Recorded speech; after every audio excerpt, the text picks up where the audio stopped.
Carol, né? Aí, Tiara, agora.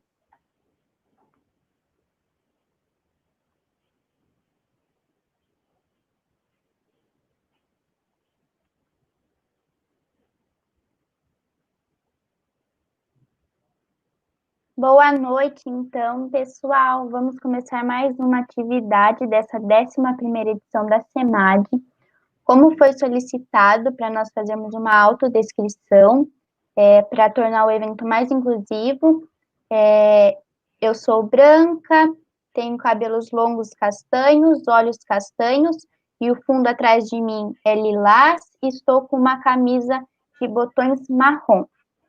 Bom, vou começar o evento apresentando Rafael Melo, sócio da Farol Capital Investimentos, e a professora Isabel Cristina Sartorelli, que vão fazer um bate-papo sobre as carreiras do administrador no mercado financeiro. Então, agora eu passo a palavra. Muito obrigada e ótimo evento a todos. Boa noite a todos e a todas. Eu sou a professora Isabel Cristina Sartorelli, responsável pela área de contabilidade do curso de administração da UFSCar, e estou aqui para uma conversa com o nosso palestrante da noite, logo após a apresentação dele. Peço desculpas, mas fiz um roteiro para minha fala ser bastante objetiva e otimizar o tempo de todos. Para quem nos ouve, eu estou com o cabelo preso, estou usando um blazer preto, atrás de mim tem um abajur e uma plantinha. Uso óculos e é isso, né? Então, vamos lá. Gostaria de cumprimentar a todos os presentes, nossos alunos da UFSCar como um todo, convidados, sociedade em geral, nossos técnicos, enfim, sejam muito bem-vindos. E também nossos professores, e aproveito para parabenizá-los pelo Dia do Administrador. Sem dúvida, esta é uma noite de festa. Queria parabenizar a coordenação de curso, na figura da professora Larissa, por todo o apoio a este evento e a todos os eventos que os alunos também fazem no decorrer do curso, né? Queria agradecer à comissão organizadora do Centro Acadêmico 9 de Setembro, que realmente trabalhou muito duro para que este evento se concretizasse. Tabata, Galvão, Carlos, Lucas e demais alunos, meus parabéns. Agradeço também a Samanta por todo o apoio com a tradução para a linguagem de sinais.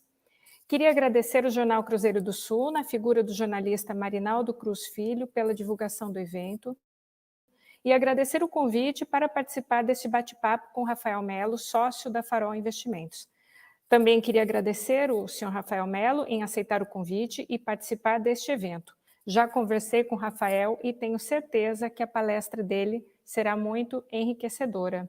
Agora é com você, Rafael. Obrigada a todos. Boa noite a todos.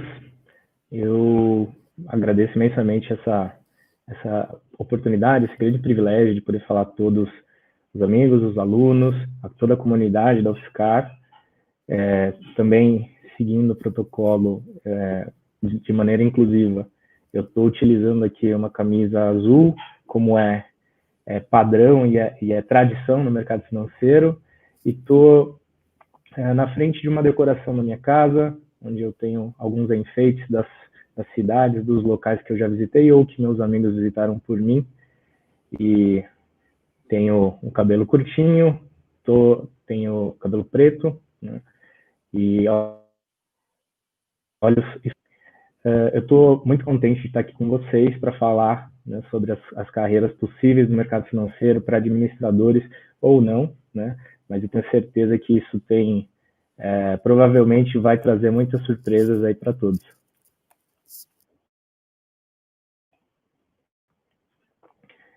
Bom, vamos começar então a falar um pouquinho. Aqui eu vou me apresentar primeiro. Eu sou Rafael Melo, eu sou um economista, estudei na PUC São Paulo, tenho 27 anos, sou casado, tenho uma esposa apenas, não tenho filhos ainda. Eu sou casado há 2 anos e sou sócio da Farol Capital, que é uma empresa associada à XP Investimentos, uma empresa credenciada à XP Investimentos, né? A XP Investimentos é uma corretora de valores, é um grupo financeiro já além de corretora de valores, e a Farol Capital também se tornou e vem se tornando um grupo de serviços financeiros que presta não só investimentos, mas também assessoria patrimonial, assessoria de sucessão, assessoria na parte de seguros e câmbio, alguns outros serviços também, né? Então, estou aqui para falar dessa minha experiência, né, tanto pela XP quanto pelas outras corretoras, pela outra corretora onde já trabalhei também, trazer um pouco dessa visão de mercado financeiro da parte não ligada a banco. A gente pode começar já, Isabel? Sim, sim, pode, então, pode seguir. A gente conversa mais no final. Então, tá bom. A Farol Capital, como eu falei já, né, a gente faz esse serviço, esse trabalho para clientes. O que eu não mencionei é que principalmente a gente atende esse público alta renda, mas temos experiência aí de lidar com todos os tipos de público, tá? Queria começar perguntando a todos se vocês conhecem, já ouviram falar, ou provavelmente já viram por aí, o Faria Lima Elevator, né? Começou ali como um Twitter, que migrou também multiplataforma para Instagram, para Facebook, né? É um sucesso do mercado financeiro nas redes sociais. 114 mil seguidores só no Twitter, eu não peguei os números das outras redes, mas eu trouxe esse exemplo aqui que todo mundo já ouviu falar em algum momento, né, com a sátira do termo Faria Limers, para falar sobre essa publicação que eles fizeram no mês, eu não consigo ver aqui, deixa eu só ocultar aqui, no mês de agosto. Eles fizeram essa publicação falando sobre a quantidade de certificados no mercado financeiro e uma pirâmide, um degrau, né? Uma escadinha de certificações. Eu vou trazer um pouco sobre isso, né? Vou falar um pouco sobre cada uma delas e exemplificar para que serve, né, cada uma dessas aí. Bem, na base aqui dessa pirâmide que o Faria Lima Elevator trouxe, a gente tem ali o campo azul, são as certificações CPA. Esse CPA é uma sigla que vem de Certificação Profissional Anbima. Anbima é uma entidade autorreguladora do mercado, formada aí por muitas instituições financeiras, numa espécie de condomínio, numa espécie de instituição para promover melhores práticas do mercado, né? E dentre essas melhores práticas, há muito tempo atrás, ela ainda não se chamava Anbima, né? Já teve outro nome no passado.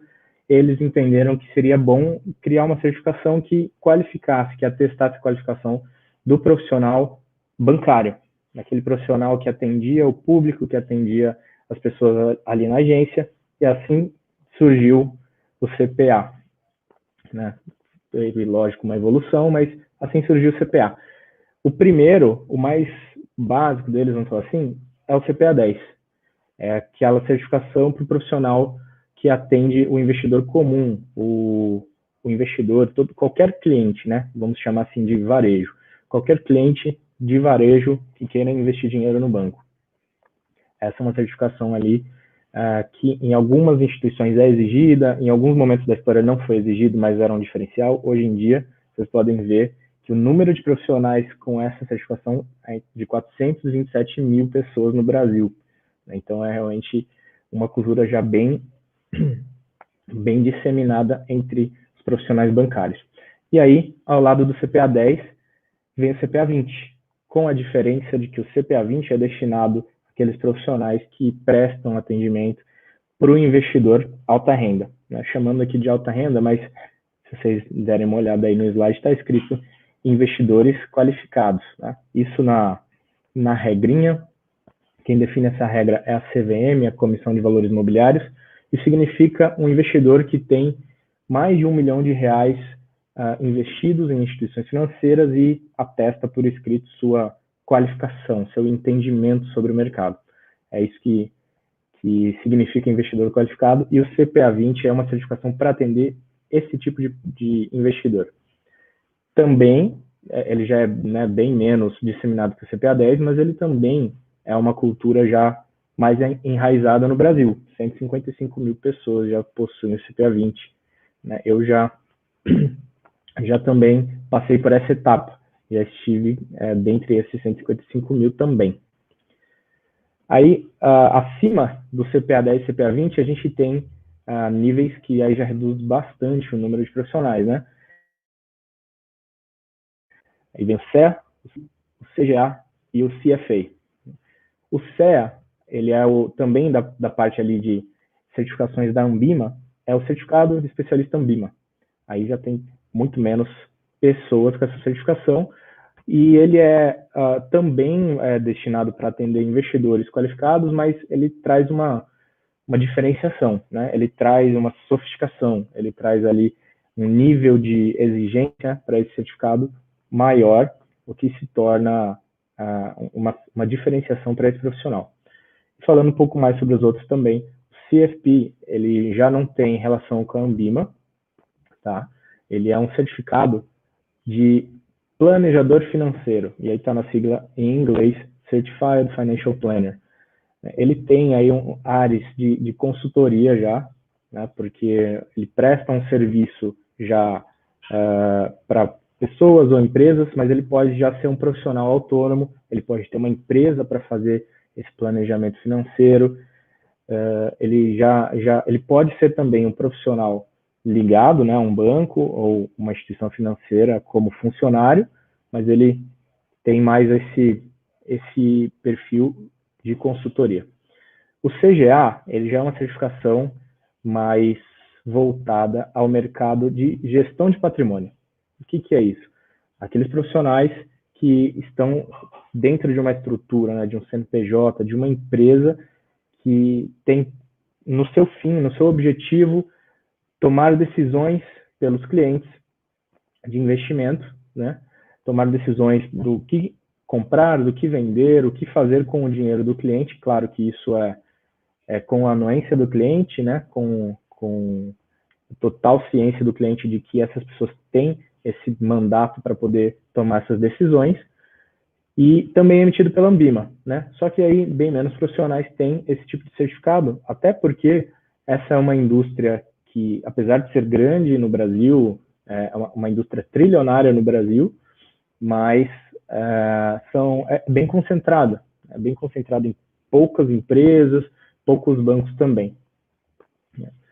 E do topo da pirâmide ali é o CFA, né, que significa o Chartered Financial Analyst. Esse certificado é mundial, é global, né? É um certificado muito mais difícil, né? É um certificado que exige muito mais do profissional, né? Eu não mencionei, mas o CFP, ele é uma prova que pode ser feita em mais de uma etapa, ele pode ser feita numa primeira fase, depois numa segunda fase, e depois por módulos, se você assim optar, e o CFA não é diferente, ele também é feito por etapas, porque é exigido um conteúdo realmente massivo de dados de contabilidade mundiais, dados de contabilidade também no Brasil, de análise, né, de investimentos do mundo inteiro e não só investimentos brasileiros. Então, isso ajuda a fazer com que esse certificado seja obtido aí, seja detido somente por 1.200 pessoas no Brasil. Então, é bem concorrido. Onde eles trabalham, essas pessoas, né? O que esses certificados podem fazer por cada profissional, por cada pessoa interessada em trabalhar no mercado financeiro? O que esperar?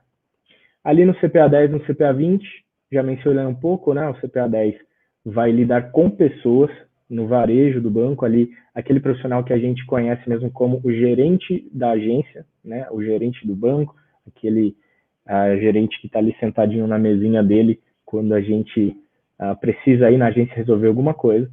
Assim como o CPA 20 também tem bastante esse perfil, e aí a gente pode pensar talvez esse CPA 20 ou numa agência comum ou numa agência de alta renda, né, que tem algumas bandeiras aí do Bradesco Prime, Itaú Personalité, BB Estilo, e assim vai. Não somente isso o CPA 20 pode fazer. O CEA, no nível acima, ele também lida com pessoas, né, porque afinal ele é um especialista de investimentos da Anbima.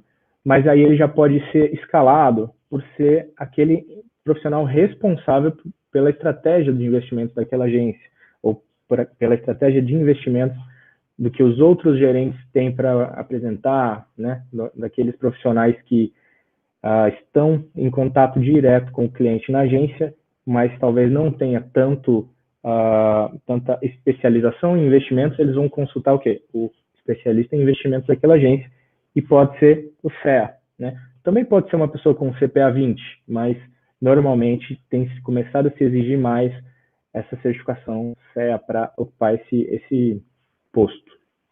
E aí, como eu já mencionei do CFP, ele pode ser um autônomo, ele pode também ser ligado a uma instituição financeira.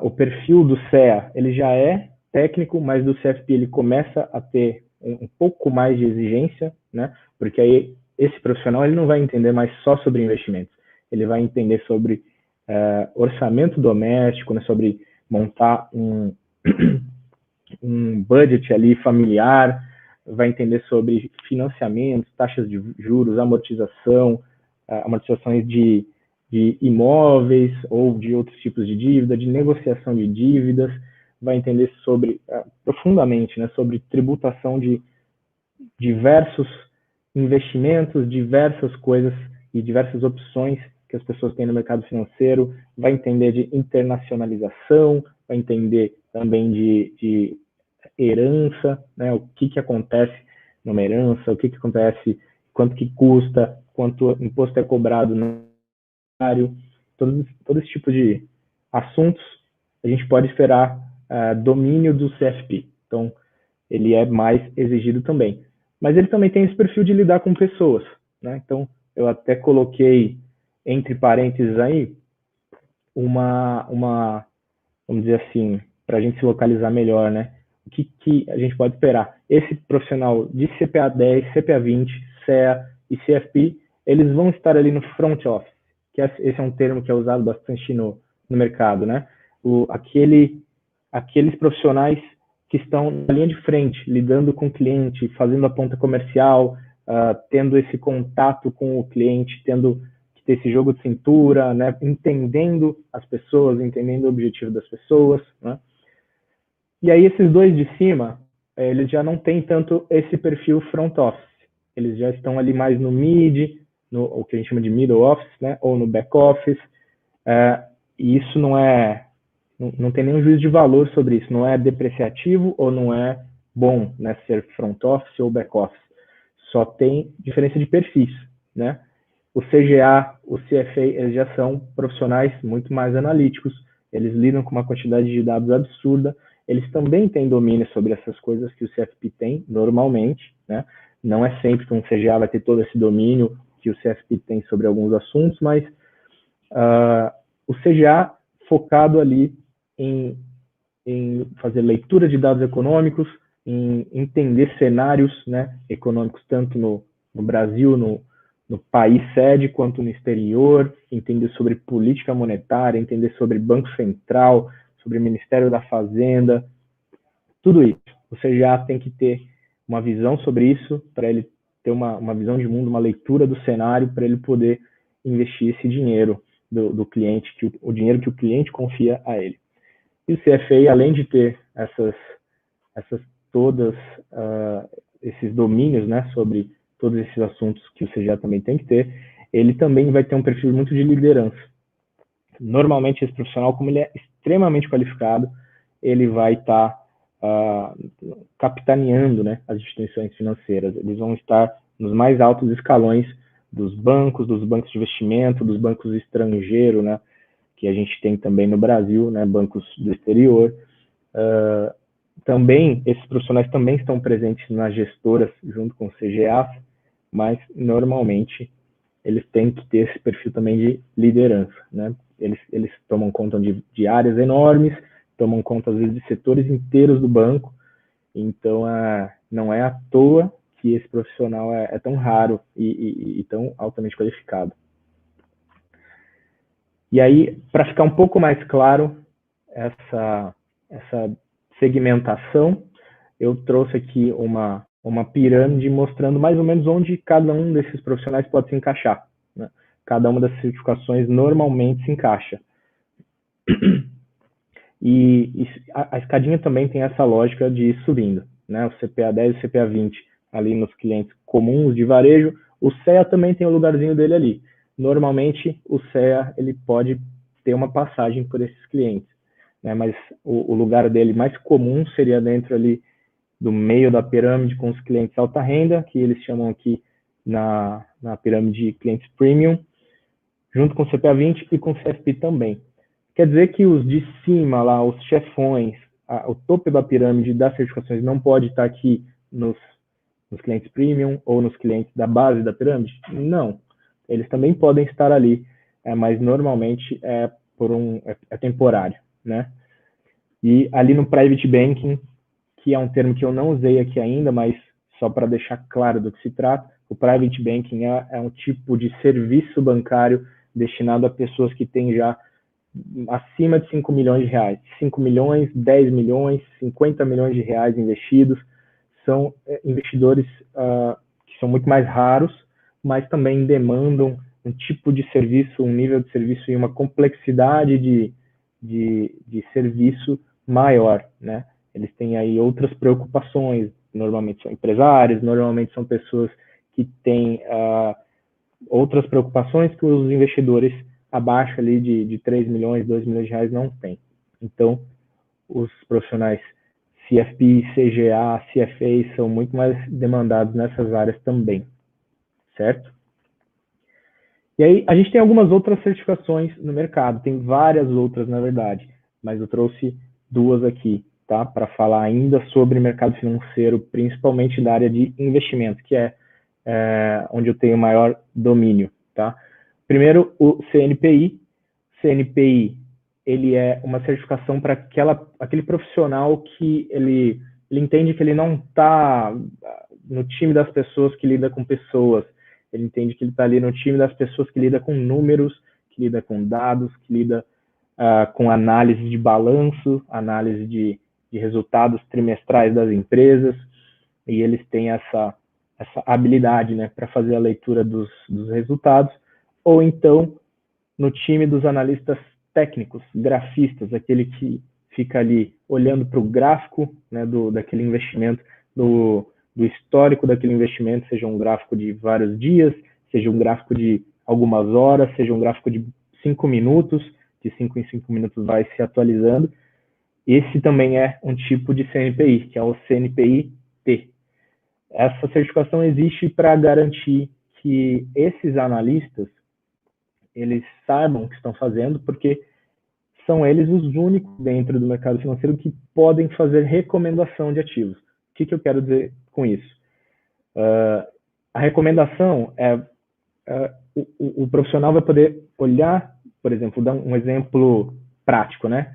A gente tem mais de 400 empresas na nossa bolsa de valores e a Petrobras é a mais famosa delas, provavelmente, né? Junto com o Banco do Brasil, junto talvez com o Itaú, com a Ambev, mas esse profissional CNPI, principalmente o analista fundamentalista, ele vai olhar para o resultado que a Petrobras reporta trimestralmente, é um resultado aberto, é público, né?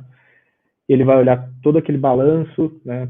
20 páginas, 25, vai ler as letras miúdas, vai ler os demonstrativos financeiros e vai chegar num número, ele vai chegar num resultado de quanto aquela empresa vale, né?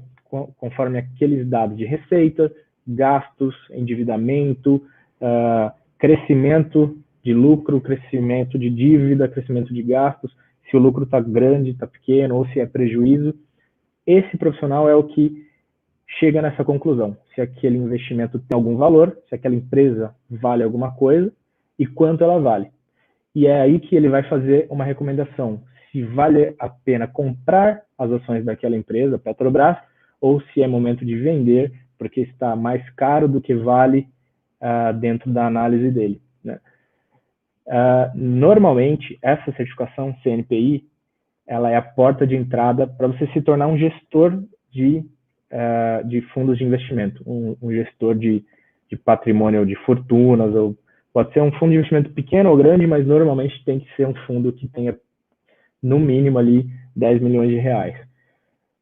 Normalmente, os gestores de fundos começam por aí, sendo analistas, né? Tanto é que a imensa maioria, ou se não todos os gestores de fundos, já foram analistas um dia que cobriram alguns setores. E aí eu falo um pouco sobre a certificação AAI, né? Agente Autônomo de Investimentos. Essa certificação é a certificação que eu precisei tirar para me tornar um assessor de investimentos, ligado à Farol e ligado à XP Investimentos. Eu poderia ter firmado um contrato com qualquer outra corretora de valores, mas a gente fez a opção por firmar esse contrato com a XP, tá? E o que o agente autônomo faz? Ele é um preposto, ele é aquele profissional que existe para ir lá no mercado buscar clientes e mostrar para esses clientes, para esses investidores, que dentro das corretoras de valores existem investimentos, né? E mostrar a prateleira de investimentos da corretora para o cliente, para falar, olha aqui, cliente, você tem a opção A, tem a opção B, você tem a opção C, e o que você gostaria de investir?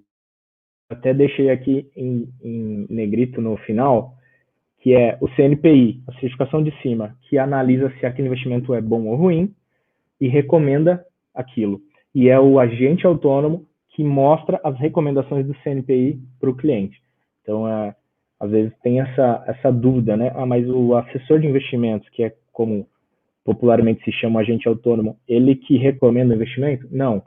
A gente ajuda esse profissional, não, esse investidor, esse cliente, a entender o que ele precisa, o que ele quer, e mostra as opções que mais se adequam para ele, conforme existe recomendação para elas dentro da corretora com que a gente trabalha, tá?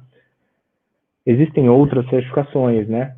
Eu poderia citar uma das mais conhecidas, que é a SUSEP, da Superintendência de Seguros e Previdência. Só que essa não é exatamente a minha área, né? Eu faço essa menção à SUSEP, mas é para quem trabalha ali com corretagem de seguros, seguros de casa, seguro de carro, seguro de vida, seguro saúde, tudo isso exige a SUSEP.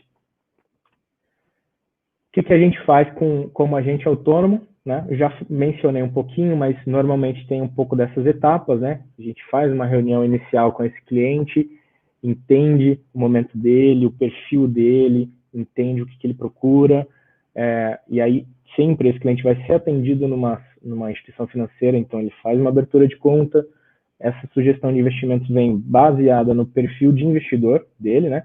Nunca pode ser baseada no perfil do profissional, e sim do investidor. E aí esse cliente está de acordo, o profissional e o cliente chegaram num comum acordo do que pode ser a carteira de investimentos dele, ele vai fazer essa TED, essa transferência dos recursos para a conta dele na instituição financeira, e começa o investimento, começa o relacionamento, né? Eu fiz questão de deixar aqui o ponto do relacionamento, porque esse é um trabalho também muito de relacionamento, de pessoas. A gente está o tempo todo conhecendo pessoas, conversando com pessoas, e fazendo a manutenção disso, né? Entendendo se elas ainda estão naquele momento de vida, se ainda é adequado aqueles investimentos que eles têm para o momento deles. Enfim, é mais ou menos assim que funciona a nossa vida aí como assessor de investimentos. Trouxe aqui, nesse slide de Investment Banking, algumas outras opções, tá? Eu não posso falar profundamente sobre eles, porque eu não passei por todas essas experiências, essas áreas, mas trouxe algumas instituições financeiras que normalmente vocês vão encontrar, né, essas áreas, que são as finanças corporativas, de cuidar ali do balanço mesmo, do corporate, do caixa, do fluxo de empresas, né, auditoria e compliance, ficar em cima ali dentro dos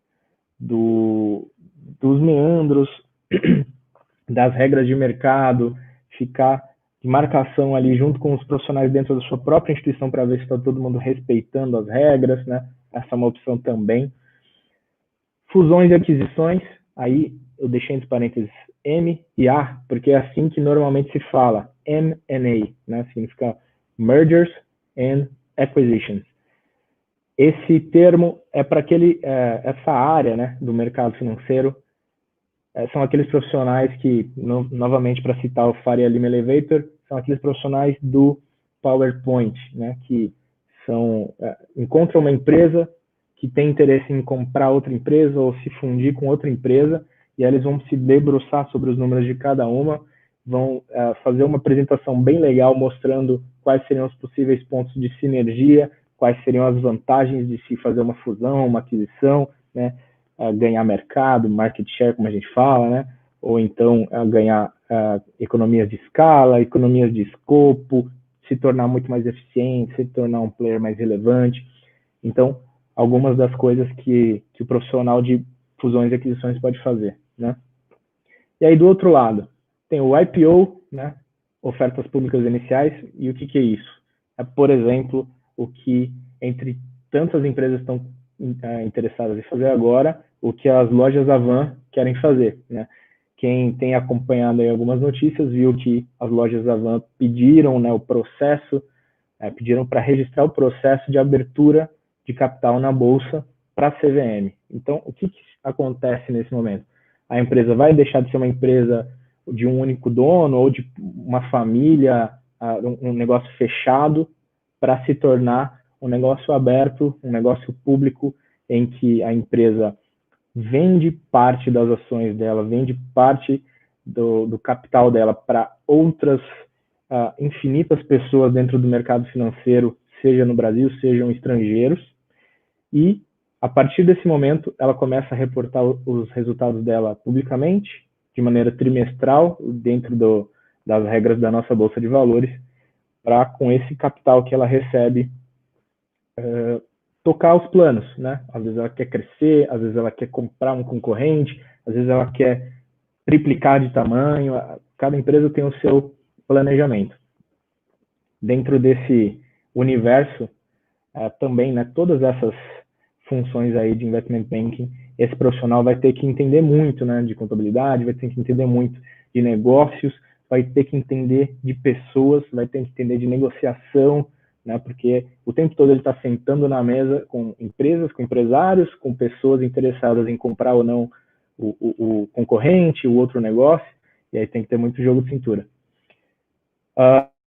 Family Office, né, só para não perder o fio da meada, essas pessoas também que trabalham no investment banking, eles também podem trabalhar com dívida, né? O que é dívida nesse caso?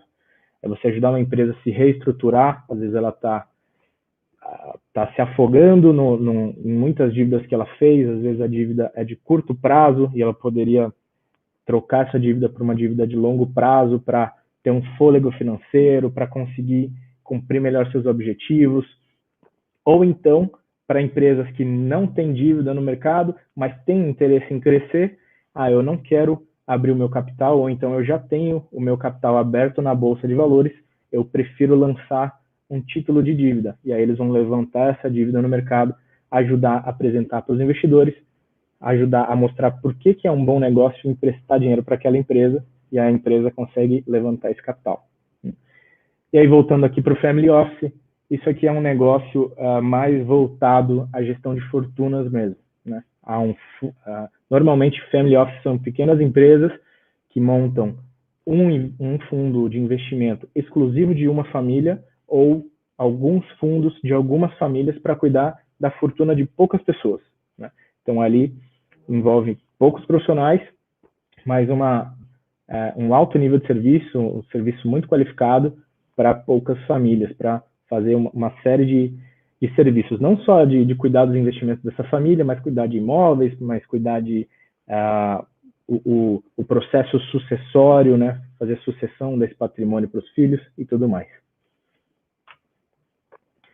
Aqui a gente está terminando já, eu sei que é bastante assunto, é bastante coisa, mas eu trouxe um exemplo de uma gestora de investimentos, né?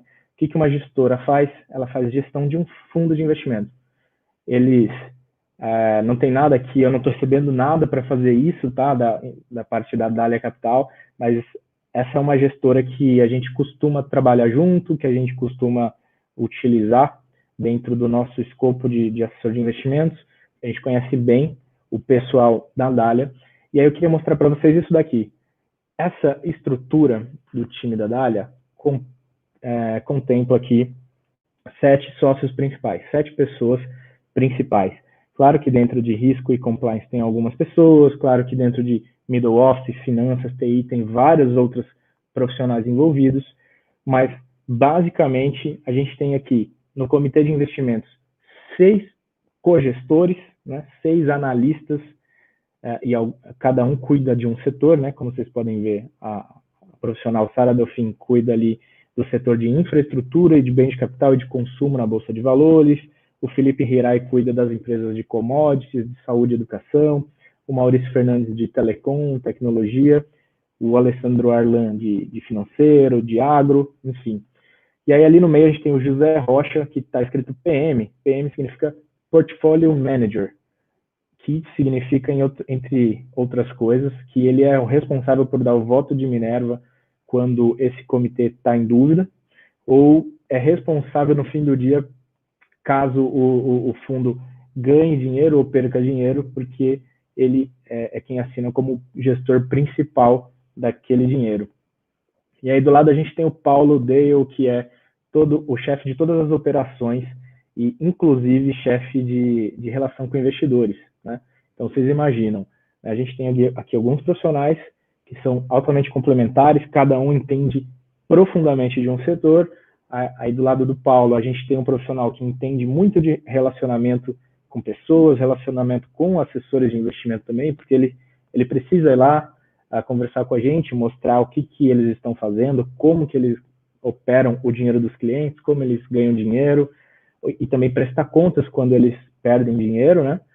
E aí a gente tem um profissional que tem que entender de risco, de muita estatística, de engenharia financeira mesmo, de compliance, para estar de acordo com as regras de mercado, para andar na linha, senão a CVM fica em cima, de middle office, de finanças, tudo isso, responsabilidade dele, né? Então, é um time muito complementar. E aí, eu queria dar foco aqui para o valor que está lá em cima no título, está escrito assim, 6,8 bilhões de reais AUM, que é a sigla para Assets Under Management, né, o ativo sob gestão. É outra sigla bastante usada aqui no mercado. Entre outras palavras, né, em outras palavras, esse time aqui de 7 sócios principais, eles são responsáveis por cuidar de praticamente 7 bilhões de reais de infinitos investidores, aí, centenas e milhares de investidores, seja dentro da XP Investimentos, seja fora, né, nos bancos, nas outras corretoras, nas outras empresas de assessoria, assim como a Farol Capital. Ou seja, é um time enxuto, né? As outras pessoas, elas vão vir ali abaixo do Paulo Dale, principalmente, mas eles são principalmente funcionários, né? Principalmente pessoas que estão ali, que vão crescer, vão continuar entendendo cada vez mais daquele assunto. Quem sabe algum deles possa até um dia assumir a posição do Paulo, para o Paulo fazer outra coisa. Mas esses 7 sócios principais cuidam de 7 bilhões de reais. E aí eu quero fazer uma conta rápida com vocês, né? Eu não quero vir aqui e vender um sonho para ninguém, mas pense o seguinte: um fundo de investimento, como o que a Dália faz, né, o que a Dália tem, ele tem uma taxa de administração de 2% ao ano. Então, todos os investidores que têm dinheiro nesse fundo, eles vão remunerar a empresa Dália Capital em 2% ao longo do ano, né? Todos os dias eles são cobrados um pouquinho. Se você fizer a conta, né, deixa eu simplificar um pouco mais. Desses 2%, você pode dividir em 4 partes iguais, nos aproximando, tá? Uma aproximação. 0,5% fica ali com a Dália, 0,5% fica com as outras empresas que fazem a distribuição desse fundo de investimento, e aí eu quero chamar essas plataformas mesmo, né? Então, o Itaú, o Bradesco, o XP, todas as corretoras que têm o fundo da Dália, eles estão sendo remunerados para oferecer o fundo da Dália, né? 0,5% vai ficar com administrador, que são empresas que cuidam de burocracias, que cuidam de parte legal, parte fiscal, que cuidam das papeladas, dos regulamentos, de emitir atas de reuniões, do que os cotistas do fundo decidem, enfim. E 0,5% fica com profissionais e empresas como a nossa, Farol Capital, tá? E aí, focando no 0,5% que fica com o time da Dália, são 0,5% ao ano de 7 bilhões de reais. Se você for fazer a conta, daria mais ou menos aí 5 milhões de reais por sócio, tá? Já fiz essa conta aí, tá bom? Então, daria aí mais ou menos 5 milhões de reais por sócio, dá 35 milhões de reais que fica com a empresa todos os anos, tá? Não quer dizer que seja isso, mas estou só tentando dar uma ideia aqui, dar um cheiro, né, de que quanto maior a responsabilidade, né, afinal, esses 7 sócios cuidam de 7 bilhões de reais de outras pessoas, que dinheiro suado, dinheiro que essas pessoas guardaram ao longo de uma vida, então eles levam ali, porque a empresa deles é vencedora e faz um bom trabalho, eles conseguem ficar ali com uma receita de 35 milhões por ano. Então isso dá uma ideia, né, do que uma gestora de investimentos pode fazer. Isso aqui é um pouco do resultado do trabalho deles, né? Não quero entrar em coisas muito técnicas, eu só quero mostrar duas coisas. Para quem já ouviu falar do Nubank, né, já percebeu que a conta bancária ali do Nubank tem um rendimento automático só de você deixar o dinheiro na conta, né? O rendimento do Nubank é a linha preta que está no gráfico, que a gente chama de CDI. Ele vai remunerar não, mas ele remunerou as pessoas, né, nos últimos 2 anos e 3 meses, lá desde maio de 2018 até agora, até setembro, em 12%. Enquanto o fundo de investimento Dália mais tradicional, mais antigo deles, que existe lá desde maio de 2018, teve um rendimento de 69%. Foi sem risco? Não foi, está bem claro, né? Que tem momentos bons, tem momentos ruins. Essa grande queda que a gente tem no meio do caminho foi o período coronavírus, mais crítico, no período desde fevereiro, março, abril, e aí a partir de abril para maio já começou a melhorar. Mas, enfim, né? Como eu coloquei, eles cuidam de um patrimônio muito grande, eles têm grandes responsabilidades, então eles têm aí que se preocupar em fazer um bom trabalho, e eles vêm fazendo, né? Dá para ver a diferença. Claro, isso aqui não é uma recomendação de investimento, tenho que deixar isso muito claro, não entenda isso como um convite para você fazer parte desse fundo de investimento, eu só trouxe a título de exemplo, tá bom? E aí, era essa a minha última coisa que eu queria mostrar e falar, e a gente pode começar a responder as perguntas do pessoal, eu acho, né? Boa noite. Então, vamos lá, Rafael. Uma pergunta que eu gostaria de fazer para você, em primeiro lugar, né?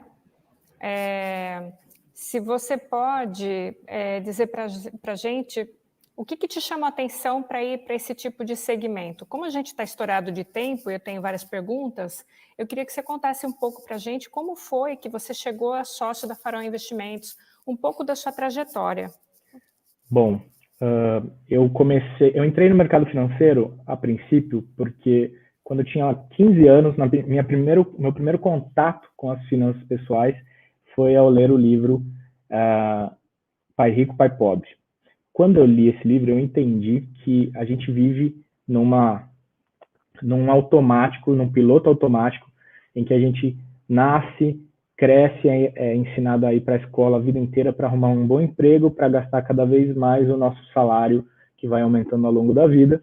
E aí a gente chega no fim da vida dependendo desse salário altíssimo, só que a nossa renda começa a diminuir. Quando eu li esse livro e eu identifiquei esse padrão, né, na vida da minha família, na vida dos meus parentes, na vida dos meus amigos, de todas as pessoas que eu conhecia, eu percebi, nossa, eu preciso urgente fazer alguma coisa para mudar isso, né? Eu quero trabalhar com isso para ajudar as pessoas a acumular um patrimônio que possa aposentá-las no final da vida, para que elas não dependam eternamente disso. Então, foi a partir daí que comecei a procurar como entrar no mercado financeiro. Fui estudar economia por conta disso. E aí, eu não posso falar do currículo das outras faculdades, né? Mas dentro da PUC São Paulo, eu me surpreendi depois porque eu vi muito pouco de mercado financeiro, eu vi muito pouco de finanças. Eu arrisco dizer que o curso de administração deve falar mais sobre finanças e investimentos do que o próprio curso de economia. E Bom, enfim, entrei no curso de economia, gostei, me identifiquei, e a partir ali do meu primeiro ano de faculdade, que eu tinha 18 anos, eu já comecei a entrar no mercado de trabalho. Na verdade, para ser mais exato, com 20 anos eu entrei no mercado financeiro propriamente dito, né? E aí eu fui estagiário de uma corretora de valores ali no meu segundo ano de faculdade. E aí, desde então, eu estou no mercado, já está se completando 7 anos desde então. Ah, interessante. Então, só para quem nos ouve, né, o pessoal que está vendo nossa live aqui, a gente tem aqui na UFSCar a Liga de Mercado Financeiro, né, e tem formado muita gente boa, né, que está aí já no mercado financeiro, em alguns bancos, em algumas corretoras, e até no último levantamento que a gente fez, a grande preferência dos alunos é por entender um pouco mais de mercado financeiro. Acho que você não está aqui à toa hoje, né? Eu acho que você estar aqui representa um pouco desse anseio dos alunos. Agora, eu queria explorar um pouco mais sobre a carreira mesmo, né? Então, muito se fala hoje de muitas tecnologias, de muitas linguagens que tem por aí, né? Então, eu queria saber se para atuar, se para fazer o que você faz, se você precisa de conhecimentos do tipo Python, linguagem R, Jupyter, isso porque existe algum endeusamento nisso? E eu queria que você contasse um pouco para a gente se é exatamente assim, ou se nem tem tanto peso assim. Conta para a gente, por favor.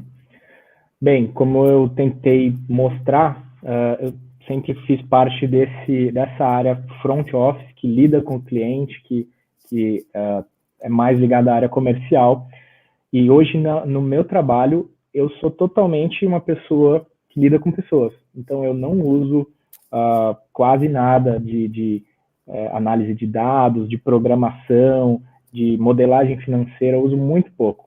Claro que isso seria sempre útil, né? Para outras áreas do mercado financeiro isso é útil, para quem trabalha com investment banking isso é muito útil, né? Para quem trabalha com mesa de operações diretamente, como aqueles gestores de fundos de investimento que acabam sendo trader de taxa de juros, trader de mercados futuros, trader de commodities agrícolas, isso ajuda muito. Então vai muito do perfil do profissional, se ele vai ser mais analítico, se ele vai ser mais o cara carismático, se ele vai ser, enfim, o cara mais do back-office ou do front-office.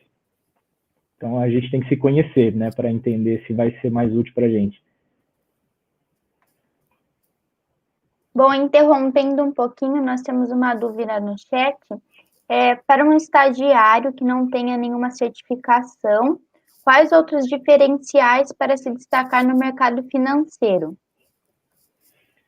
Olha, a gente, principalmente falando aqui da área que lida com os clientes, é muito importante habilidades como carisma, como ser, né, bem apessoado, bem apresentado, ter uma relação interpessoal boa, ter uma boa dicção. Isso é uma coisa que todo profissional ele vai trabalhando sempre, né? É uma das coisas que eu busco trabalhar em mim todo dia também. Eu não sei se isso é válido falar, mas eu tenho um perfil introspectivo e tímido, mas eu tive que vencer muitas resistências e procurei vencer muitas barreiras pessoais para ter que atuar com isso, né? Então, no começo, sempre foi um grande desafio, mas se acaba conquistando, né? Pela ética de trabalho, pelo carisma, pela atenção com as pessoas, né? No cuidado com as pessoas. E falando de um pouco de hard skills, é super importante a gente entender de Excel, é super importante entender de análise de dados, ter um faro para análise de dados econômicos e acompanhar o mercado, entender sobre inflação, entender sobre taxa de juros, entender sobre os investimentos, né? Não necessariamente você vai precisar ter uma certificação para entrar, mas a partir do momento que você entra, você vai precisar tirar a certificação. Uma coisa que me chama a atenção é que quando a gente pensa em banco, né, que é o profissional talvez um pouco parecido com essa área de atuação que você está falando, embora muito diferente, né? Normalmente, um gerente de banco tem que contactar aí centenas de clientes, né, por mês, para conseguir vencer ou bater a meta dele, né? Como que se dá a meta, a mensuração da produtividade numa instituição como a sua? Que tipo de meta essa pessoa vai trabalhar? Perfeito. Você mencionou o gerente de banco e centenas de pessoas. Para ter uma noção de grandeza, né? Aquele gerente de banco, muitas vezes ele tem 700 clientes, 1.000 clientes, 3.000 clientes, uma carteira que o banco já vem. A partir do primeiro dia que ele senta ali na cadeira de gerente, o banco apresenta para ele e fala, olha, está aqui seus clientes, você vai ter que ligar para todos eles, e você tem X metas. Dentro do nosso trabalho como assessor de investimentos, né, que aí cada área que eu apresentei é uma coisa diferente, mas como assessor de investimentos, a gente tem um relacionamento muito mais próximo com esse cliente, então não tem como ser quantidade, né, é mais qualidade, né. Existe um livro que se chama, eu não estou lembrando o nome do livro agora, mas foi escrito por um profissional que treinou durante décadas os profissionais do Merrill Lynch nos Estados Unidos, e o nome dele é Dave Mullen, e ele fala, né, que o número ideal de clientes para um financial advisor, um assessor de investimentos, é de 100 a 200. O cara não consegue atender mais de 200 e também não precisa atender menos do que 100. Ele pode atender menos se ele quiser. Quanto mais qualificado e quanto mais patrimônio os clientes daquele assessor de investimentos têm, mais eles vão demandar. Então, muitas vezes, esse assessor ele vai ter que atender menos pessoas mesmo. 50, 20, 10, enfim, pode até ser um profissional de um cliente só, desde que isso pague as contas dele, né? Agora, pensando um pouco no mercado, o que você acha que é uma tendência nesse segmento de mercado? Fala para a gente um pouco de tendências, concorrentes, pensando um pouco no perfil do cliente que você tem.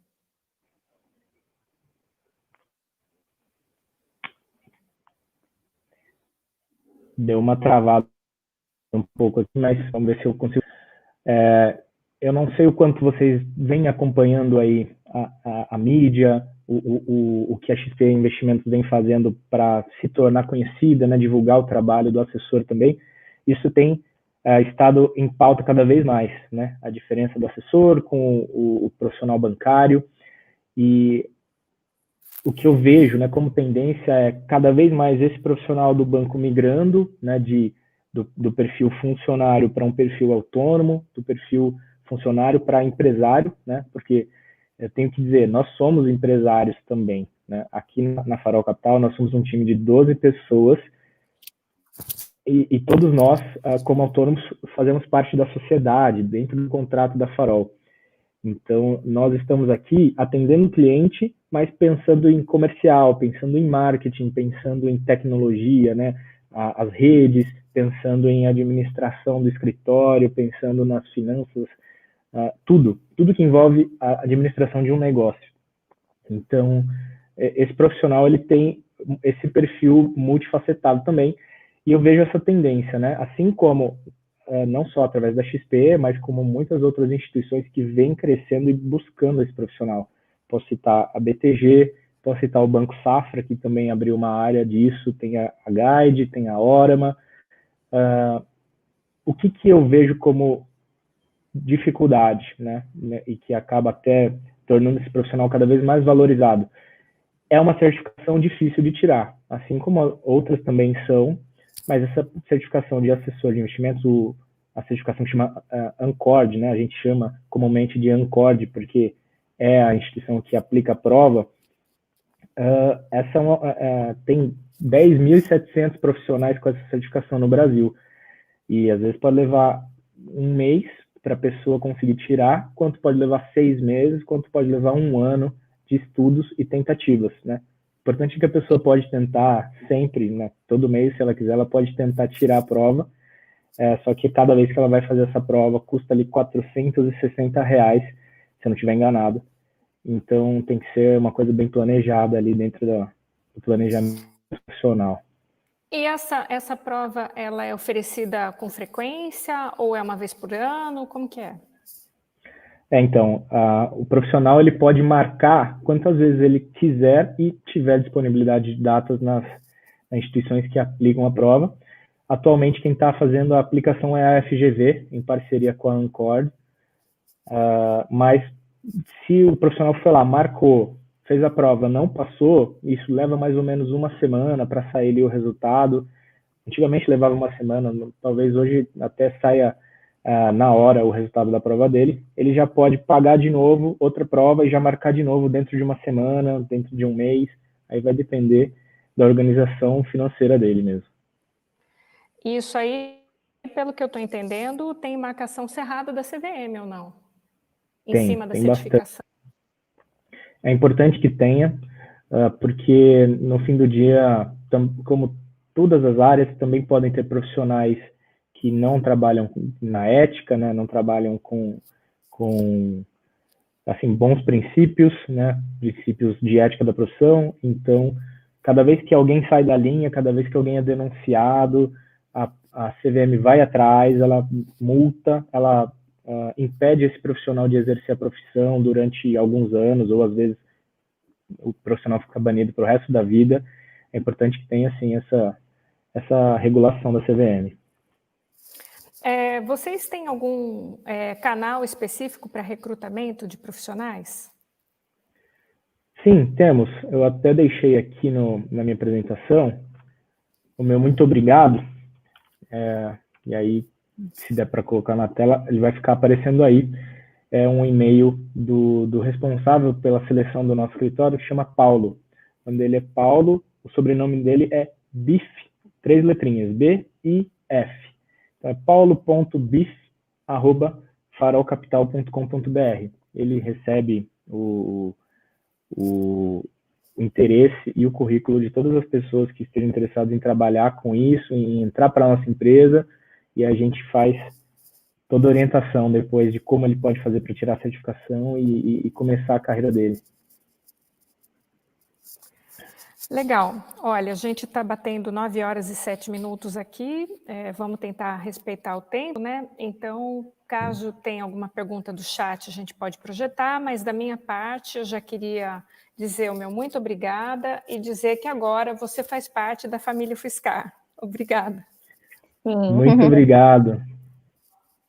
Pelo que eu estou olhando aqui no chat, não tem mais nenhuma pergunta mesmo, só elogios. O pessoal falando que foi uma excelente apresentação, muito esclarecedora e bem explicada.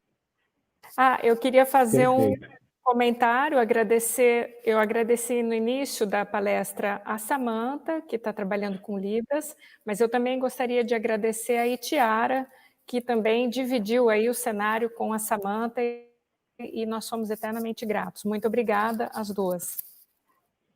Muito obrigado. Quero agradecer também, em nome da Farol Capital, pelo convite, né? Agradeço agora, é um orgulho para mim ter ouvido isso, que posso fazer parte agora da família da UFSCar.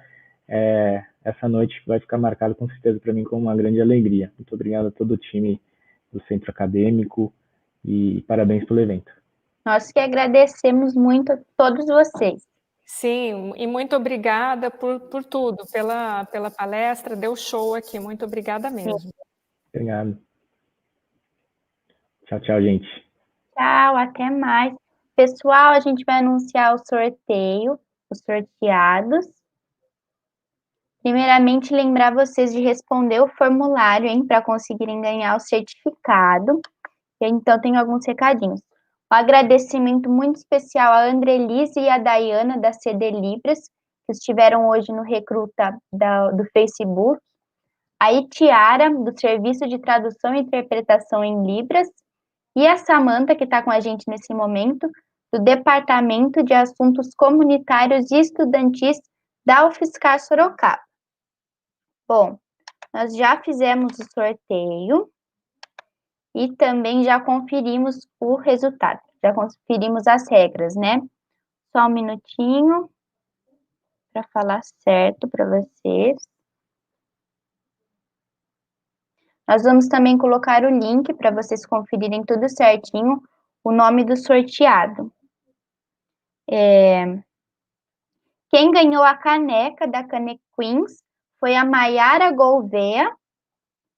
E quem ganhou o cupom de 100% da Sigma de Excel avançado mais Power BI foi a Letícia Cunha do Nascimento. Então, a gente está disponibilizando no chat para vocês os links para confirmar o resultado. Então, é isso, pessoal. Agradecer mais uma vez a presença de todos vocês. Esse foi um dia muito especial para nós, o primeiro dia, e nós esperamos contar com a presença de vocês tanto amanhã quanto depois de amanhã, para que esse evento seja um sucesso. Até logo!